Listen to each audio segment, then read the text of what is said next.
صحابہ کے بارے میں آپ نے سنا ہوگا کہ حضور کی محفل میں ایسے بیٹھے ہوتے تھے ساکت و سامت، جیسے کہ ان کے سروں پر پرندے بیٹھے ہوئے ہیں اور انہیں اندیشہ ہے کہ ذرا سا بھی ہلیں گے تو پرندہ اڑ جائے گا، اس قدر ادب۔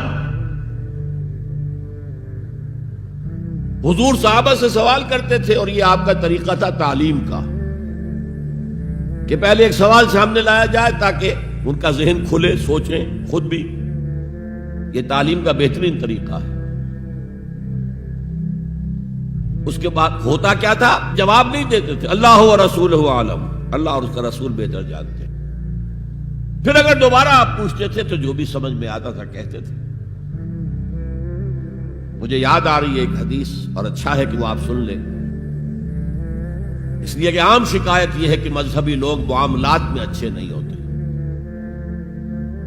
مسجدیں بنوائیں گے، مسجدوں میں قالین بچھوائیں گے، وہاں پر فانوس لگوائیں گے، سب کچھ کریں گے، مدرسوں کی خدمت کریں گے، علماء کی خدمت کریں گے، لیکن معاملات، تجارت، کاروبار، بین الانسانی تعلقات، عام شکایت ہے، اس کی وہ پرواہ نہیں کرتے، حقوق و العباد کا لحاظ نہیں۔ تو حضور نے ایک مرتبہ پوچھا صحابہ سے، اتدرون من المفلس؟ تم جانتے ہو مفلس کون ہوتا؟ صحابہ نے جواب دیا، المفلس عندنا من لا درہم لہ ولا دینارا۔ حضور ہم اس شخص کو مفلس سمجھتے ہیں جس کے پاس درہم و دینار نہیں ہے۔ ہم کہیں گے روپیہ پیسہ نہیں ہے، فرمایا نہیں، میری امت کا مفلس وہ ہوگا جو بہت سی نمازیں لے کر آئے گا، بہت سے روزے لے کر آئے گا، بہت سے حج لے کر آئے گا، بہت سے عمرے لے کر آئے گا، لیکن اس کے ساتھ ہی قد شتم ھذا، فلاں شخص کو گالی دی تھی، واکل مال ھذا، فلاں شخص کا مال کھا لیا تھا، فلاں شخص پر تہمت لگائی تھی۔ اب وہ سارے دعوے دار آ جائیں گے، اللہ اس نے میرے ساتھ یہ کیا، ٹھیک ہے بھائی اس کی نمازیں تم لے جاؤ، اور تو کچھ ہے نہیں، کوئی کرنسی تو ہے نہیں وہاں، نہ ڈالر ہے نہ یورو ہے، کچھ بھی نہیں، اعمال کی کرنسی ہے، نیکی تم لے جاؤ۔ کوئی اور دعوے دار آیا، روزہ وہ لے گیا، اس کے پاس کچھ نہیں رہا، دعوے دار اب بھی باقی ہیں۔ اب ان کے گناہ جو ہے اس کے حساب میں پڑنے شروع ہو جائیں گے، یہاں تک کہ دوسروں کے گناہوں کے بوجھ تلے دب کر وہ جہنم میں جھونک دیا جائے۔ یہ مفلس۔ تو یہ انداز تھا حضور کا سمجھانے کا، پڑھانے کا، فطری طریقے تعلیم۔ تو فالذین آمنوا بہ وعزروہ، تو وہ لوگ جو ایمان لائے ان پر اور جنہوں نے ان کی تعظیم کا حق ادا کیا، وَنَصَرُوهُ، یہ آئی ہے اب سخت بات، اور ان کی مدد کی۔ مدد کس کام میں؟ حضور اتنے غیور تھے کہ ذاتی کام میں کوئی مدد آپ کسی سے نہیں مانگتے تھے۔ سیرت کی کتابوں میں آتا ہے کہ اگر آپ سواری پر ہوتے تھے اور آپ کا کوڑا نیچے گر جاتا تھا تو کسی سے یہ نہیں کہتے تھے کہ اٹھا کر ذرا مجھے پکڑا دو، آپ سواری سے اترتے تھے، اپنا کوڑا خود اٹھاتے تھے۔ اور اس ضمن میں بھی سیرت النبی کا ایک واقعہ مجھے یاد آ رہا ہے، وہ میں آپ کو سنا دوں۔ جب ہجرت مدینہ کی اجازت آ گئی تھی عام لوگوں کے لیے، عام مسلمانوں کے لیے، چلے جاؤ جاؤ سب جاؤ مدینہ کی طرف، لیکن رسول اپنی جگہ نہیں چھوڑ سکتا وداؤٹ ایکسپریس پرمیشن آف اللہ۔ تو حضور کے لیے ابھی اجازت نہیں آئی۔ جو یار غار تھے حضرت ابوبکر صدیق، وہ پوچھتے تھے حضور اجازت آ گئی؟ نہیں ابھی نہیں آئی۔ حضور اجازت آ گئی؟ نہیں ابھی نہیں آئی۔ حضرت عائشہ فرماتی ہیں کہ ایک روز دوپہر کے وقت حضور چلے آ رہے تھے، ہم حیران ہوئے۔ عربوں میں یہ آج بھی ان کی تہذیب جو ہے وہ یہ ہے کہ ظہر عصر کے درمیان نہ کسی سے ملنا، نہ کسی کے یہاں جانا، نہ وزٹ کرنا، دکانیں بھی بند اور قیلولہ کرتے ہیں، یہ ان کی تہذیب کا حصہ ہے۔ تو ہم حیران ہوئے، آپ نے اپنے سر کو ڈھانپا ہوا تھا کپڑے سے اور آپ تشریف لائے، اور آ کر آپ نے خوشخبری دی حضرت ابوبکر کو کہ ہجرت کی اجازت آ گئی ہے۔ اب اس پر حضرت ابوبکر کو بڑی خوشی ہوئی، بڑے احساس مسرت کے ساتھ عرض کرتے ہیں، حضور میں نے 2 اونٹنیاں تیار کر رکھی ہیں، خوب کھلا پلا کے انہیں فرما کیا ہوا ہے، تکڑا کیا ہوا ہے، حضور تھوڑا سا توقف کر کے فرماتے ہیں ٹھیک ہے لیکن ایک اونٹنی کی قیمت میں ادا کروں گا. حضرت ابو بکر رو پڑے حضور مجھ سے بھی یہ مغایرت کہ میری اونٹنی کی بھی آپ قیمت دینا چاہتے ہیں. تو نصرت جو ہے اس کے بارے میں جان لیجئے کہ یہ تو حضور کا جو مشن تھا اس میں مدد کوئی ذاتی اپنے کسی کام کے لیے آپ نے کبھی کسی سے مدد طلب نہیں کی. جو مشن اللہ نے ڈال دیا تھا کندھے پر هو الذي ارسل رسوله بالهدى ودين الحق ليظهره على الدين كله ولو كره المشركون. وہی تو ہے اللہ جس نے بھیجا ہے اپنے رسول محمد کو صلی اللہ علیہ وسلم الہدا دے کر قرآن حکیم دے کر اور دین حق دے کر. صرف قرآن نہیں دین حق. جو عربی سے واقف ہیں کچھ لوگ وہ سوچتے ہوں گے جو واو آیا ہے درمیان میں یہ واو تفسیری ہے یہ واو عطف ہے. اگر یہ واو عطف ہے تو مغایرت ہو جائے گی. الہدا کچھ اور ہے دین حق کچھ اور ہے. مغایرت لازم ہے معطوف اور معطوف علیہ کے اندر. وہ مغایرت کیا ہے؟ صرف قرآن پر کوئی نظام نہیں بن سکتا. نظام بنتا ہے جب قرآن پر سنت رسول کا اضافہ کیا جائے.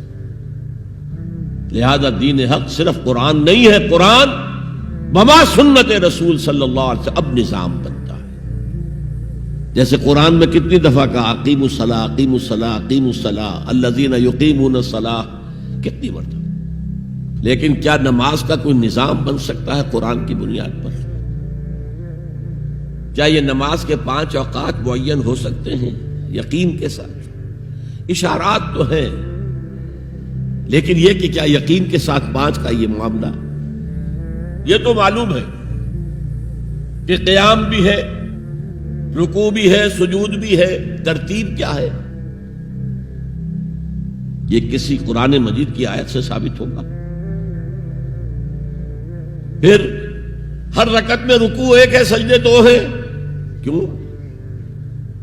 یا تو سجدہ بھی ہو یا رکوع بھی 2 ہو. لاکھ اختلاف ہو جاتے.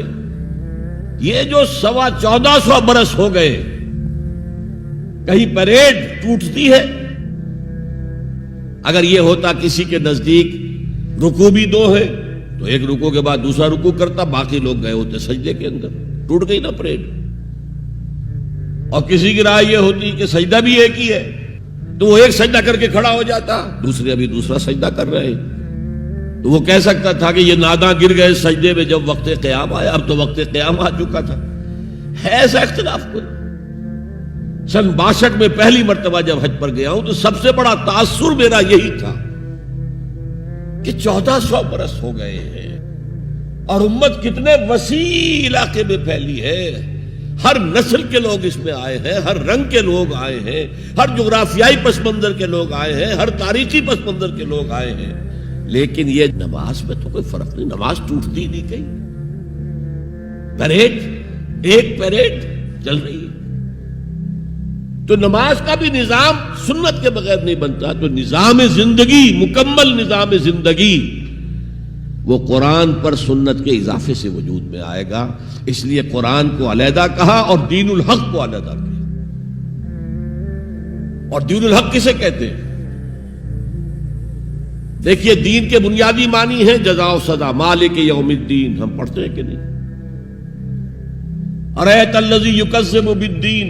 تم نے دیکھا اس شخص کو جو جزا و سزا کا منکر ہے. اب یہ جزا و سزا یقیناً کسی قانون کے تحت ہوتا ہے اور قانون کا ساتھ تصور ہے قانون بنانے والا کون ہے؟ جس کو آپ مانیں گے قانون بنانے والا اور اس کی اطاعت میں پورا نظام زندگی دے دیں گے اس کا دین ہے جو آپ نے اختیار کیا ہے. قرآن مجید میں مرکب اضافی کی شکل میں اس دین کی نسبت یا بادشاہ مصر کی طرف ہوئی ہے یا اللہ کی طرف ہوئی ہے. ما کان لیاخذ اخاہ فی دین الملک. حضرت یوسف کے پاس علیہ الصلوۃ والسلام جب اتنے طویل عرصے کے بعد 11 بھائی آئے ان میں بنیامین بھی تھا جو آپ کا حقیقی بھائی تھا. اسے اپنے پاس روکنا چاہتے تھے، لیکن جس بادشاہ کے تحت وہ سارا نظام تھا وہ بادشاہ تو نہیں تھے نا. تو بادشاہ تو وہ تھا جس نے خواب دیکھا تھا کہ 7 دبلی گائیں جو ہے وہ 7 موٹی گائے کو کھا گئی، نگل گئی. اس کی تعبیر بتائی تھی، تبھی تو جیل سے نکلے تھے. اب یہ کہ بہت بڑے افسر تھے، بڑے وزیر تھے، آپ انہیں جو چاہے کہہ لیں، لیکن بادشاہ تو نہیں تھے نا. نظام تو بادشاہ کا تھا، اور بادشاہ کے قانون کے مطابق وہ باہر سے آئے ہوئے کسی شخص کو اپنے پاس روک نہیں سکتے تھے. ما کان لیاخذ اخاہ فی دین الملک. تو اللہ تعالیٰ نے وہ پھر ہیلا نکالا ان کے لیے. تفصیل آپ کے علم میں ہے. کذالک کدنا لیوسف، ہم نے اس طریقے سے ایک تدبیر کر دی یوسف کے لیے. اللہ نے اپنے ذمے لے لی بات. تو دین الملک، دین الملک کیا ہے؟ بادشاہ مطاع مطلق ہے. ساورینٹی بلونگز ٹو ہم.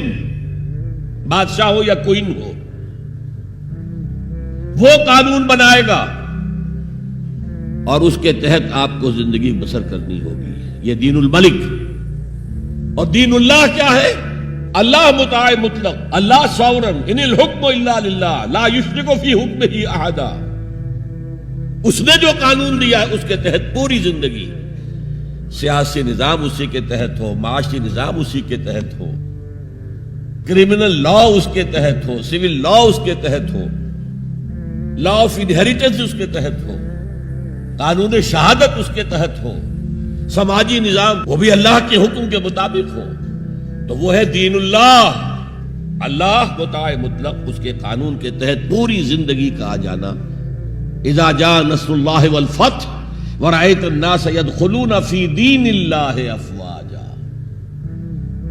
جب اللہ کی مدد آ گئی اور فتح آ گئی، اور اے نبی آپ نے دیکھا جب لوگ جوق در جوق آ رہے ہیں، فوج در فوج آ رہے ہیں، گروہ در گروہ آ رہے ہیں، قبیلوں کے وفد پر وفد چلے آ رہے ہیں اسلام لانے کے لیے، تو یہ کیفیت کیا تھی؟ دین اللہ میں داخل ہونے کا ان کا فیصلہ.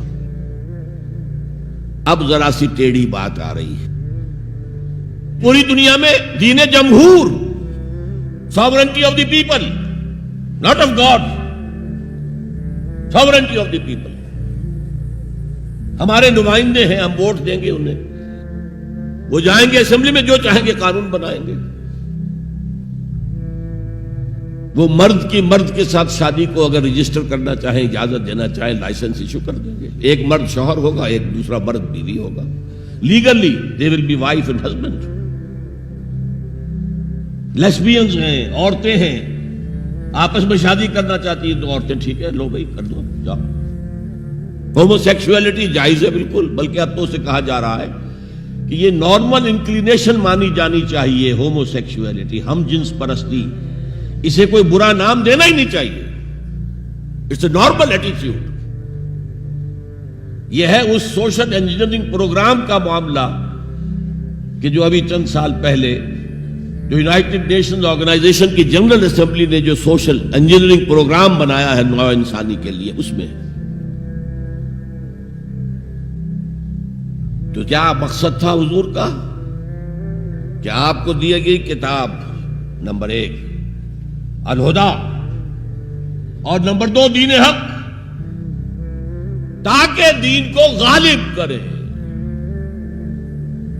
ایک پیارا سا خیال آیا ذہن میں. دیکھیے یہ آپ کا عام محاورہ ہے، ایک میان میں 2 تلواریں نہیں سما سکتی. ایک جگہ 2 دین نہیں ہو سکتے. مذہب 100 بھی ہو سکتے ہیں ایک جگہ پر. اس لیے کہ مذہب کو عام دنیا کیا مانتی ہے کہ مذہب کا تعلق صرف 3 چیزوں سے. کچھ عقائد ہوں گے، ایک خدا کو ماننے والے، 100 خداؤں کو ماننے والے، کسی کو نہ ماننے والے. کچھ عبادات کی رسومات ہوں گی، نماز ہے، روزہ ہے، یا پوجا پاٹ ہے، یا گرو گرنتھ سنگھ کا وہ اکھنڈ پاٹ، یعنی پورا اس کی تلاوت مکمل، کوئی وقفہ ڈالے بغیر، جو چاہو کرو. سوشل کسٹمز ہوتے ہیں. بچہ پیدا ہوگا تو کیا کریں گے؟ عقیقہ کریں گے، بپتسمہ دیں گے. عیسائی بپتسمہ دیتے ہیں، بیپٹائز کرتے ہیں. ہم عقیقہ کرتے ہیں. پیدا ہوتے ہی دائیں کان میں اذان، بائیں میں اقامت کہتے ہیں. کوئی مر جائے گا تو کیا کریں گے؟ ڈیڈ باڈی کا جلائیں گے یا دفنائیں گے، یا پارسیوں کی طرح کہیں اونچی جگہ پر رکھ دیں گے کہ کیلیں اور کوے آئیں اور کھا جائیں؟ کم سے کم ان کی غذا کا تو کام چلے نا۔ زمین میں دبا دیں گے تو مٹی ہو کر مٹی میں مل جائے گا، کسی کے کام ہی نہیں آئے۔ بہرحال ان تین چیزوں کے مجموعے کا نام ہے مذہب، جبکہ دین کے اندر تین چیزیں مزید شامل ہو جاتی ہیں: سماجی نظام، معاشی نظام، سیاسی نظام۔ یہ تین جمع تین بن کر دین بنتا ہے، تو دین تو دو نہیں ہو سکتے۔ جمہوریت اور آمریت تو ساتھ ساتھ نہیں ہو سکتے، کیپٹلزم اور کمیونزم تو ساتھ ساتھ نہیں ہو سکتے، ڈیموکریسی اور ملوکیت تو ساتھ ساتھ نہیں ہو سکتے۔ اس اعتبار سے ایک مغلوب ہوگا، ایک غالب ہوگا۔ مغلوب مذہب بن جائے گا اور غالب دین ہوگا۔ آج دین جمہور غالب ہے۔ تو جو اقبال کا شعر ہے بڑا پیارا: بندگی میں گھٹ کے رہ جاتی ہے ایک جوئے کباب، اور آزادی میں بہرے بے قرار ہے زندگی۔ اگر دین آزاد ہے، غالب ہے، چھایا ہوا ہے، تو وہ ہے اصل دین، ورنہ وہ سکڑ کر مذہب بن جائے گا۔ ہم 60 سال پہلے دین انگریز پر تھے نا۔ حاکم کون تھا؟ کوئی بادشاہ کو ملکہ بیٹھا ہوا یا بیٹھی ہوئی ہے انگلستان میں، وائس رائے یہاں ایک ہوتا تھا اس کا، لیکن وہ حاکم نہیں تھا، ساورن نہیں تھا۔ ساورنٹی ان کی تھی، اصل حکومت ان کی تھی۔ ہز میجسٹیز گورنمنٹ یا ہر میجسٹیز گورنمنٹ، ان کی تھی حکومت۔ تو اس اعتبار سے دین کو غالب کرنا یہ بہت جان جوکھوں کا کام تھا، یہ نوٹ کر لیجئے آپ۔ دیکھیے تمام نبی اور رسول مبلغ بن کر آئے، داعی بن کر آئے، بشیر بن کر آئے، نذیر بن کر آئے، بشارت دینے والے کہ اللہ کے راستے پر آؤ گے فروح و ریحان و جنت نعیم، اور اگر انذار کرنے والے نذیر بن کر آئے، اگر غلط راستے پر جاؤ گے تو جہنم ہے۔